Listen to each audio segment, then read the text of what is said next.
اعوذ باللہ من الشیطان الرجیم بسم اللہ الرحمن الرحیم اذ تستغیثون ربکم فاستجاب لکم انی ممدکم بألف من الملائکۃ مردفین وما جعلہ اللہ الا بشرا ولتطمئن به قلوبکم وما النصر الا من عند اللہ ان اللہ عزیز حکیم۔ سورۃ الانفال آیات 9 اور 10۔ اذ جب تستغیثون ربکم تم اپنے رب سے مدد مانگ رہے تھے، فاستجاب پس اس نے دعا قبول کی، لکم تمہارے لیے۔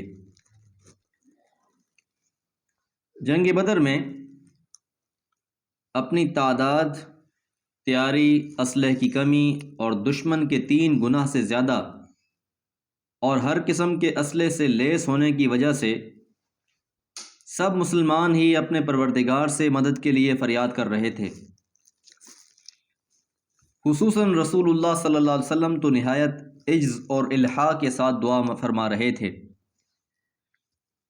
حضرت عمر بن خطاب رضی اللہ تعالیٰ عنہ فرماتے ہیں کہ جب بدر کا دن ہوا تو رسول اللہ صلی اللہ علیہ وسلم نے مشرکین کی طرف دیکھا، وہ 1000 تھے اور آپ کے ساتھی 319 آدمی تھے۔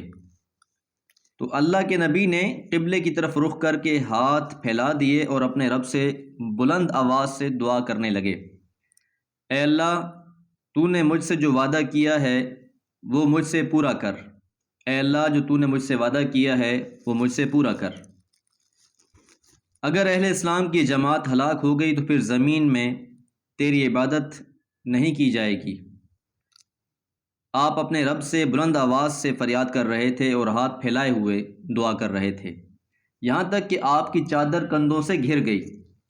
تو حضرت ابو بکر صدیق رضی اللہ تعالیٰ عنہ آپ کے پاس آئے، آپ کی چادر پکڑی، اسے آپ کے کندھوں پر ڈالا، پھر پیچھے سے آپ سے چمٹ گئے اور کہا، اے اللہ کے نبی، آپ کا اپنے رب کو قسم دینا آپ کے لیے کافی ہے، کیونکہ یقیناً وہ آپ سے کیا ہوا وعدہ پورا کرے گا۔ اور یہ آیت مبارکہ نازل ہوئی، اذ تستغیثون ربکم فاستجاب لکم، پھر اللہ تعالیٰ نے فرشتوں کے ساتھ آپ کی مدد فرمائی۔ امام مسلم رحمہ اللہ نے اس واقعے کو کتاب الجہاد میں باب الامداد کے اندر تذکرہ فرمایا ہے۔ اسی طرح حضرت عبداللہ بن عباس رضی اللہ تعالیٰ عنہ فرماتے ہیں کہ ابو بکر رضی اللہ تعالیٰ عنہ کے کہنے کے بعد آپ یہ کہتے ہوئے نکلے، سَيُهْزَمُ الْجَمْعُ وَيُوَلُّونَ الدُّبُرَ، سورہ قمر کی یہ آیات پڑھتے ہوئے کہ یہ جماعت شکست کھائے گی اور یہ لوگ پیٹھیں پھیر کر بھاگیں گے۔ امام بخاری رحمہ اللہ نے اس بات کو ذکر فرمایا ہے۔ تو بہرحال دعا تھی، عاجزی تھی، انکساری تھی، اور وہ سارا منظر اللہ تعالیٰ نے یہاں پر پیش کیا۔ انی، یقیناً میں، ممدکم، تمہاری امداد کرنے والا ہوں، بِأَلْفٍ، 1000 سے، من الملائکۃ، فرشتوں میں سے، مردفین، ایک دوسرے کے پیچھے آنے والے، ایک دوسرے کے پیچھے آنے یعنی پے در پہ آنے والے۔ چنانچہ بدر میں فرشتے نازل ہوئے، جیسا کہ صحیح بخاری میں بھی حضرت ابن عباس رضی اللہ عنہ سے روایت ہے کہ نبی کریم صلی اللہ علیہ وسلم نے بدر کے دن فرمایا، یہ جبرائیل ہیں، اپنے گھوڑے کے سر لگام کو پکڑے ہوئے ہیں، لڑائی کے ہتھیار پہنے ہوئے ہیں۔ اسی طرح ایک اور واقعہ حضرت رفاع بن رافع بدری رضی اللہ عنہ سے روایت ہے کہ جبرائیل علیہ السلام نبی صلی اللہ علیہ وسلم کے پاس آئے، پوچھا، تم اہل بدر کو اپنے میں کیسا شمار کرتے ہو؟ آپ نے فرمایا، مسلمانوں کے سب سے بہتر لوگ ہیں، یا اس کے معنی میں کوئی بات کہی؟ جبرائیل علیہ السلام نے فرمایا، اسی طرح وہ فرشتے بھی افضل ہیں جو بدر میں شریک ہوئے تھے۔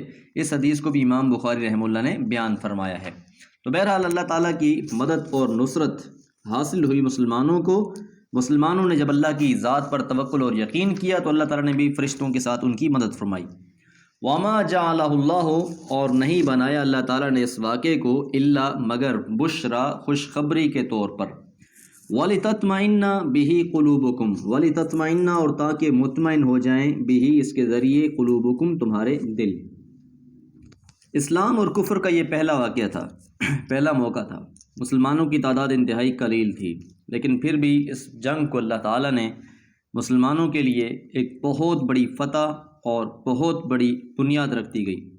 صحیح مسلم میں ہے کہ حضرت ابن عباس رضی اللہ عنہ سے مروی ہے کہ اس دوران کے ایک مسلمان مشرکین میں سے ایک آدمی کے پیچھے دوڑ رہا تھا کہ اس نے کوڑا مارنے کی آواز کو سنا اور ایک سوار کی آواز سنی جو کہہ رہا تھا، ہے زوم، آگے بڑھو۔ اس نے اس مشرک کو دیکھا، وہ چت گر گیا تھا۔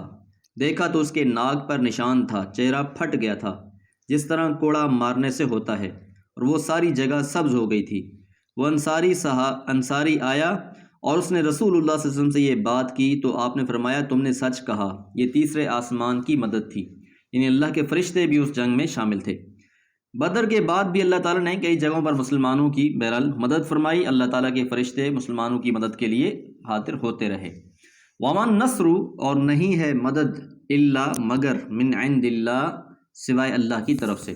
تو اصل بات یہ ہے کہ توکل اور یقین اللہ کی ذات پر ہونا چاہیے، اپنی تعداد، اپنے اسلحے پر یقین اور توکل نہیں ہونا چاہیے۔ ہاں، تیاری ضرور کرنی ہے، استعداد۔ وَأَعِدُّوا لَهُم مَّا اسْتَطَعْتُم مِّن قُوَّةٍ، اللہ تعالیٰ فرماتے ہیں کہ تم کفار کے لیے تیار رہو اور اپنی تیاری مکمل کرو، لیکن توکل اور یقین اللہ کی ذات پر ہونا چاہیے۔ ان اللہ، یقین اللہ تعالیٰ، عزیز، زبردست، حکیم، حکمت والا ہے۔ یہاں ساتھ یہ بات بھی ہے کہ تم یہ نہ سمجھ لو کہ جو فتح تمہاری ہوئی ہے یہ کوئی فرشتوں کی وجہ سے ہو گئی ہے، بلکہ حقیقت میں مدد اللہ ہی کی طرف سے ہے۔ وہ چاہتا تو فرشتوں کے بغیر ہی تمہیں فتح عطا کر دیتا، مگر جہاد کو دین کا حصہ بنانے سے تمہارے ایمان کا امتحان، تمہارے ہاتھوں کافروں کو ذلیل کرنا اور تم میں سے کچھ لوگوں کو شہادت سے سرفراز کرنا، یہ اللہ تعالیٰ کی اپنی ہی حکمتیں تھیں اس کے اندر۔ اللہ تعالیٰ سے دعا ہے اللہ تعالیٰ قرآن مجید کو سمجھ کر پڑھنے کی توفیق عطا فرمائے اور اس کے مطابق زندگی گزارنے کی توفیق عطا فرمائے۔ وآخر دعوانا ان الحمد للہ رب العالمین۔ اعوذ باللہ من الشیطان الرجیم، بسم اللہ الرحمن الرحیم۔ اذ یغشیکم النعاس امنۃ منہ وینزل علیکم من السماء ماء لیطہرکم بہ ویذہب عنکم رجز الشیطان ولیربط علی قلوبکم ویثبت بہ الاقدام۔ سورۃ الانفال، آیت نمبر 11۔ اللہ تعالیٰ کی جو نعمتیں جنگ بدر میں حاصل ہوئیں ان میں سے ایک نعمت یہ تھی کہ اللہ تعالیٰ نے مسلمانوں کی مدد کے لیے فرشتے نازل کیے۔ دوسرا انعام اللہ تعالیٰ کا کیا تھا؟ اذ، جب، یغشیکم، طاری ہو رہی تھی، ڈھانپ رہی تھی، نعاس، اونگ، امنتن، امن والی، منہ، اس کی طرف سے۔ جنگ بدر میں فرشتوں کے ساتھ مدد کے علاوہ یہ دوسری مدد تھی۔ یہ اونگ دو طرح سے آئی۔ ایک تو یہ کہ جس رات کی صبح کو لڑائی ہونی تھی صحابہ اکرام خوب سوئے، کافر اس رات شور شرابہ کرتے رہے، ڈھول پیٹتے رہے اور مختلف حرکتیں کرتے رہے، اور وہ اس گھمنڈ میں تھے کہ ہم نے ان چند مسلمانوں کو کچھ ہی دیر میں ختم کر دینا ہے، جبکہ دوسری جانب مسلمان سکون سے رات کو سوئے، انہوں نے آرام کیا، اور اس نیند کا یہ فائدہ ہوا کہ جب وہ صبح بیدار ہوئے تو وہ بالکل تر و تازہ اور تازہ دم ہو گئے، دشمن کا مقابلہ کرنا ان کے لیے آسان ہو گیا۔ حضرت علی رضی اللہ عنہ فرماتے ہیں کہ بدر کے دن مقداد رضی اللہ عنہ کے سوا کسی کے پاس گھوڑا نہیں تھا۔ میں نے دیکھا کہ ہم میں سے ہر شخص سو رہا تھا، مگر رسول اللہ صلی اللہ علیہ وسلم درخت کے نیچے نماز پڑھتے رہے اور رو رو کر دعائیں کرتے رہے یہاں تک کہ صبح ہو گئی۔ یہ رسول اللہ صلی اللہ علیہ وسلم کی کیفیت تھی کہ آپ دعائیں کر رہے تھے، باقی لوگ سکون سے سو رہے تھے۔ تو یہ اللہ تعالیٰ کی طرف سے ایک خاص نعمت تھی کہ ایک طرف جنگ ہو، دشمنوں کا لشکر سامنے آیا ہوا ہو، لشکر کی تعداد زیادہ ہو، اس کے پاس اسلحہ اور ساز و سامان بہت بہتر ہو، اور اس کے باوجود بھی اہل ایمان سکون سے سو رہے ہوں، یہ اللہ کی بہت بڑی نعمت تھی۔ وَيُنَزِّلُ، اور وہ نازل کر دیتا ہے، اتار دیتا ہے، علیکم تمہارے اوپر، من السماء آسمان سے، ماء پانی۔ یہ تیسری اللہ تعالیٰ کی بہت بڑی مدد کہ کفار نے بدر کے مقام پر ایک ہی کنواں تھا، وہاں جا کر اس کنویں پر پہلے ہی قبضہ کر لیا تھا۔ اب جب مسلمانوں نے وہاں آ کے پڑاؤ ڈالا تو مسلمانوں کے لیے پانی کا مسئلہ بھی تھا کہ وضو بھی کرنا ہے، غسل کی ضرورت پڑ جائے تو بھی ضرورت پڑ سکتا ہے، اور بھی کئی معاملات ہیں۔ اور پھر اس کے علاوہ یہ بھی کہ جہاں مسلمانوں نے پڑاؤ کیا ہوا تھا وہ اونچی جگہ تھی، تو جب بارش ہوئی تو بارش کی وجہ سے وہ جگہ بہتر ہو گئی، جبکہ کفار نیچے تھے، پانی نیچے جمع ہو گیا، کیچڑ بن گیا، تو ان کے لیے مسائل بن گئے۔ اس لیے فرمایا کہ اللہ تعالیٰ کی طرف سے آسمانی جو زمین کا پانی تھا ان پر کافروں نے قبضہ کر رکھا ہے، تو اللہ تعالیٰ نے آسمان سے مدد کر کے پانی نازل فرما دیا، تاکہ آسمان سے وسائل نازل ہو رہے ہیں مسلمانوں کی فتح کے لیے۔ جس طرح فرشتے آسمانوں سے نازل ہوئے، اسی طرح اللہ تعالیٰ نے ان کی مدد کے لیے آسمان سے پانی بھی نازل فرما دیا۔ لِیُطَہِّرَکُم تاکہ وہ پاک کرے تم کو، بھی اس کے ذریعے سے، وَیُذْہِبَ اور دور کر دے، عَنکم تم سے، رجز الشیطان شیطان کی گندگی۔ اب اگر انسان خود پاکیزہ نہیں ہے تو شیطان کے اثرات بھی بہت زیادہ ہوتے ہیں۔